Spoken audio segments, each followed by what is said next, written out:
What is a good reason to live?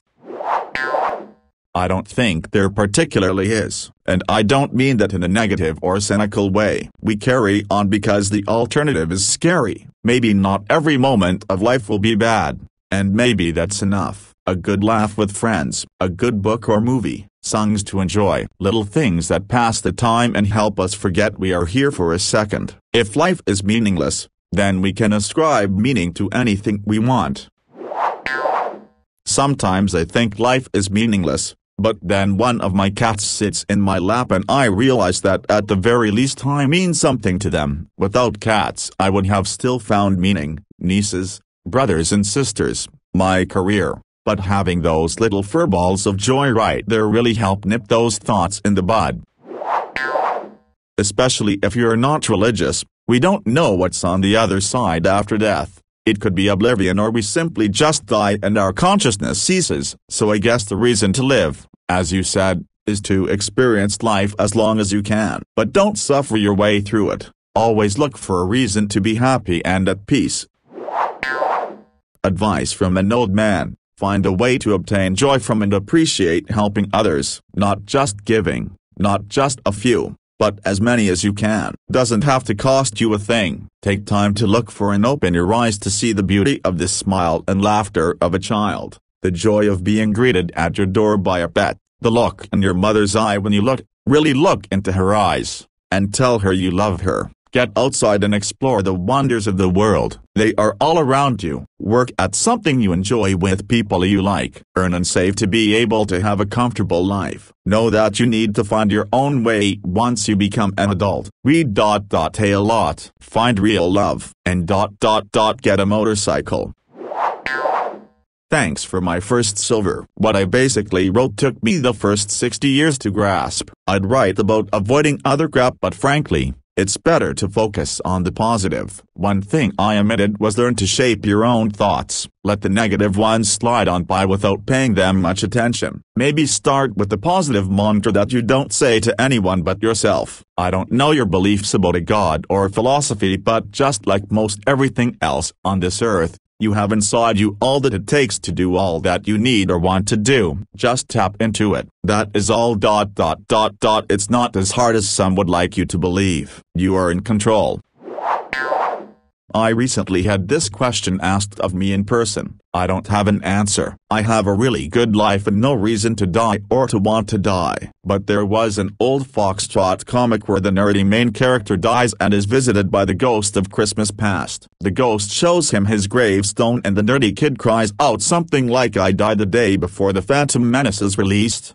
And while that movie turned out to be a disappointment, it is a nice simple thing to live for, and I think about the people who died before Avengers Endgame was released. It would suck to go through all the movies and miss the last one. It's a very privileged thought though. I see homeless people a lot and I really want to know what their answer is to this question. They are permanently homeless, addicted, mentally ill, and don't have an easy life. What keeps them going beyond just the instinctual will to live?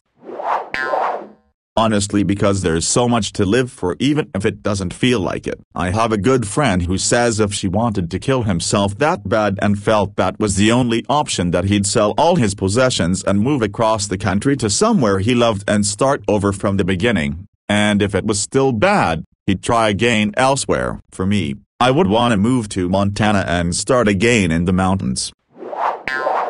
I have personally been struggling with this question in the recent years. In the words of Carl Sagan, the cosmos is within us. We are made of star stuff. We are a way for the universe to know itself. Now think about that for a minute. We are completely out of control. Nobody chose to be born, and nobody knows when they'll die. Your brain is filled with neurons, perceptrons trying to optimize the best probabilities based on your life experience and your efforts. Your body is constantly fighting for survival, purely based on instinct and instructions that's been passed down to you via DNA mutations for many generations. Everything in our observable scope of the universe wants to kill you, and yet, here you are wondering why you've survived it so far. From outer space where there's no air to breathe, 2 down here on Earth where an astronomical number of microscopic organisms fight their way to enter your body to survive, and their survival often means your death. Your heart beating depends on pulses across the cells covering it, which are in sync down to the nanoseconds. Yet a hurricane can pick you up and throw you kilometers away, and there's a chance for your survival. Now, is instinctive survival a good reason to live? I personally don't think so. I think finding answers is worth it, but we don't learn that fast to understand everything within our own individual lifelines, so we have to learn as much as we can and pass it down to next generations, hoping that at some point down the line we will find the answer.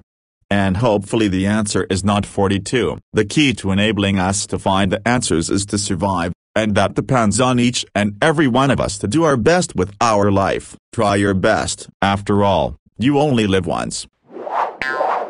Right now that seems to be my only reason. I really hate coming off like the usual depressed redditor, but in the last few months I've come to realize that I don't look forward to anything. Work is a fucking slog right now, but in 10 days I will have a 3-week vacation. Sounds like an obsolete luxury to a lot of you, I guess. But I'm pretty indifferent to the whole thing. I have a partner and children I love, but the children are a chore and my wife is, I don't know, tired, distant, uncaring. I have no idea. I should talk to her, but I don't really have the will to do so. I'm not scared that she's cheating on me, or wants to end things. I just think she's tired and frustrated just like me. I have loving parents and in-laws. I have a lot of friends. I am living comfortably with enough money to buy almost whatever is reasonable. It's just, I don't know. I've confronted the idea of just walking away, or even ending it, but I know that's not for me. Nothing good awaits down any of those paths. I will not abandon my family in any form. But the thought of death is just another thing I'm indifferent to. The only time I've felt anything like passion or joy in the last week is when Harry Kane scored against Germany, and I'm not even English. Fuck me, that's pathetic. My health has been taking a downturn in the last year, but it's nothing serious. I should work out more, eat better, and I have been diagnosed with asthma. Probably nothing some medication and a run in the woods twice a week couldn't cure. Sorry to unload all this on you, but your comment triggered me to get this out there. I don't know if this is a depression, a midlife crisis, or just pandemic fatigue. Anyway, happy trails, and have a great summer, friend. Elsewhere on Reddit, I got into an approximately 5,000-word, mutually respectful debate with an F-list on this topic. I've laboriously copied and pasted our whole dialogue, including branching threads, to another subreddit, not showing my interlocutor's username. If anyone seeing this would like a link to that subreddit, to read the entire thing, just let me know. Preferably via direct message. Edit after about 10 hours. Alright then. I've reached out to the 9 people so far who showed interest, some of whom identify themselves below. Speaking of which ... since they see each other's usernames, it might be interesting for them to contact each other now, to compare notes. We live to love and to be loved. It is the underlying reason for our existence. Secondarily, we exist to learn and experience the beauty and wonder that exists in the world. Good music, good company, good food, sunny days, and the smell of flowers on the breeze. The richness of human emotion and experience is unique in the universe. These are just some of the many great reasons to live. And thirdly, we are here to help one another in times of need, be it emotional or otherwise. Life presents many challenges, and we are not meant to face them alone. Being there for someone else during these times, or having someone in your corner, is priceless. I don't have one. I can't find one. I am not willing to die either, but I do wish I was never born. I have to live up to the expectations of family for 22 years and then have to go find myself a fucking job and then I gotta find someone to marry. Of course I can't live alone now, and then for the rest of my life I have to keep doing things that will make the family happy. I am constricted by the kind of beings we are. It sucks to be an organism with life, ain't gonna lie to you, chief. I find it disgusting that at every point of my life I will have to adjust myself to satisfy the needs and necessities of people that I should consider my family, and of course I can opt out of it. But as a social animal, loneliness is depressing. The amount of adjustment I'll have to do creeps me out. I wish I was never born in this world. The fact that you can literally do whatever the hell you want. You want to design a personal helicopter then fly to McDonald's? Do it. You want to quit your job and travel the world with a backpack? Do it. You want to sell all of your things and buy a boat and sail to the Bahamas? Go for it. Nothing fucking matters, man. I quit my job as a car salesman so I could chase my dream as a filmmaker. Why? Because I absolutely hate selling fucking cars and I've wanted to be a filmmaker since I was a little kid. I don't care if I make a fool out of myself in front of all of my friends and family, and I don't care if in being reckless. I'm chasing my dream for the first time in my life and I've never been as happy as I am now. All you gotta do is make that decision.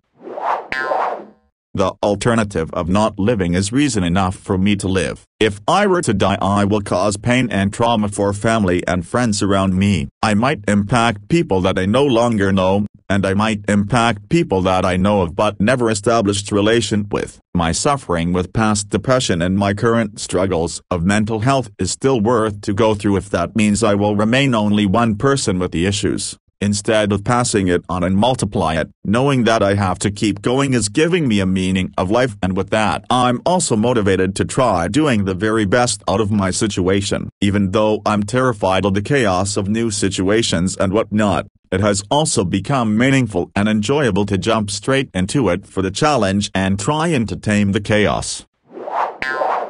The absolutely ludicrous fact that we're alive is what brings me through. Think about the size and chaos of the universe, and tucked away in a tiny nook is this instance of the universe becoming aware of itself. This little arena with the most insane stories with equal amounts of beauty and tragedy intermixed. The fact that I am not only thinking these thoughts, but writing on a block of organized electrons that was conjured up after millions of brilliant ideas were put together, and in a fraction of a second you'll be able to read these thoughts and understand my point of view is fucking ludicrous. May as well enjoy it while it lasts. It's not that long. Louis C.K. Oh my god. Life is short. Life is very short. I like life. I like it. I feel like even if it ends up being short, I got lucky to have it, cause life is an amazing gift when you think about what you get with a basic life. Not even a particularly lucky life or a healthy life. If you have a life, that's an amen. Here's your boilerplate deal with life. This is basic cable. What you get when you get life. You get to be on Earth. First of all, my god, what a location. This is Earth, and for trillions of miles in every direction. It fucking sucks so bad. It's so shitty that your eyes bolt out of your head cause it sucks so bad. You get to be on Earth and look at shit. As long as you're not blind or whatever it is. You get to be here. You get to eat food. You get to put bacon in your mouth. I mean, when you have bacon in your mouth, it doesn't matter who's president or anything. You just, every time I'm eating bacon, I think, I could die right now. And I mean it. That's how good life is. You get to fuck. That's free if you're smart. That comes with. That's part of the deal. Where else are you gonna get that deal? You get to put your dick in there and go in and out. Pretty good. And if you're a woman, you get to just lay back and just have a dick just shoving in and out of you awkwardly anytime you want. Anytime you want. If you're a gay man, you get to just fill your boyfriend's ass with your dick. Just fill it all the way to the balls, and it's nice and warm and tight in there, and he's your buddy. If you're a lesbian, you get to do all the stuff they're doing, and it's a great deal. You get to eat, you get to fuck, you get to read To Kill a Mockingbird. It's a great life. So, you know, I'm not worried about it ending. For me, it has always been to experience the next interesting moment. As the years go by, I have learned to enjoy the moments. No matter how small, interesting, boring, challenging, beautiful or frightening. Enjoy existing and keep on moving forward to the next moment. Take the time to fully immerse yourself in whatever moment that you are in. There have been strings of years that have been difficult, too difficult, and now that they are in the past, I'm glad that I was able to overcome them and learn from them. Just keep on going and learning from whatever situation you are in. There will be more, some better and probably some worse than what is there for you now. I was suicidal for most of my teen years. Made a few attempts to end it. Most vividly I remember we had a graduation dinner, followed immediately by prom. I went to the dinner because I felt I had to. My parents would question it if I didn't, then we all got in our cars and or limos and drove to the prom venue. I snuck off and cried in the park until a cop found me and kicked me out. High school was over and now I was supposed to go to college and have some plan in place for my career and my future. But I was never supposed to have a future. I was never supposed to live this long. I was terrified. My 20s were significantly better. It had its highs. It had its lows. But for me it's important to reflect on the highs and remind myself how good they are, so that the next time I'm at a low I can remind myself that I've been there before, and I survived it. And surviving it was got me to the high points. So yeah, I might be at a low point again. And there will be more low points in the future, but I can endure it, because the high points make it worth it. It doesn't really matter what the high point actually is. We're all different. We find value in different things. My high points will not be your high points, and that's okay. For me, finding that high point meant leaving my hometown. I had to get away from the people and the place that had caused me so much pain. I began exploring the world until I found a city that felt like me, where I could let my roots grow. I'm sorry to hear that. I know how everything really seems like it's just shit right now, but I hope you find some joy or something to keep you going. We need good people in the world. We need people here with compassion and love, and the hardest part is those without do their best to try and get rid of those who do. There is good in the world too. I hope you can find a way to see it. I hope you live and love and find joy. I don't know you, but I care. My reason: life is fun. I enjoy the little things, like just relaxing in the sunshine in my backyard with a good book. And I enjoy the big things, like spending decades with my wife and creating our lives together. I just try to have as much fun as possible, and try not to take anything too seriously. And I think to have fun is as good a reason to live as any other. But also, there's a quote by a sci-fi author that has always stuck with me as an alternative reason to live: guard your honor, let your reputation fall where it will, outlive the bastards. There are definitely some bastards in my life that I would like to outlive. Tongue. Flying cars. I don't mean with wings, but like Star Wars, Star Trek style. Also traveling to other planets. If we as humans stop being bitches to each other, someday we will come together and travel space. Imagine living on a spaceship discovering new planets and new food. Granted, your job is sanitation engineer, but fuck it, you are working in space, and your work friends call you the poop floater cause one time the gravity turned off on the ship and you Kobe floated the poop into the trash bin. I'm never going to be an amazing person or do amazing things. I'm just a Kagana machine. I'll make my little contribution to the world, then I'll eventually be forgotten, and I'm okay with that. But I will get to witness amazing things. I'm in the middle of a pandemic. It sucks, but looking back on it in 10 years' time I will know that I experienced a global event that humanity overcame. I'll be able to tell stories of that time I had to stay home and play video games and wash my hands more often. I'll likely see someone walk on Mars, robots checking out the moons of Jupiter, perhaps a photo of a planet in another solar system. Hell, there's even a slim chance that I could experience space tourism, even if it is just popping up above the Earth for a look and then landing again. Technology has advanced so much. The internet wasn't a thing when I was a kid. I never even experienced dial-up until I was 17 years old. Now I have a small rectangle in my pocket that can look up information on anything. I have my big screen TV and surround sound where I can watch whatever movie I want in an almost cinema-like experience, but with comfier chairs. I started playing video games on the Commodore 64 and now I have a PS5. The evolution of video games has been amazing if you compare what we started with to what we have now. There's a lot that sucks in the world. It's easy to get depressed, but I try to remember the bits that get me excited.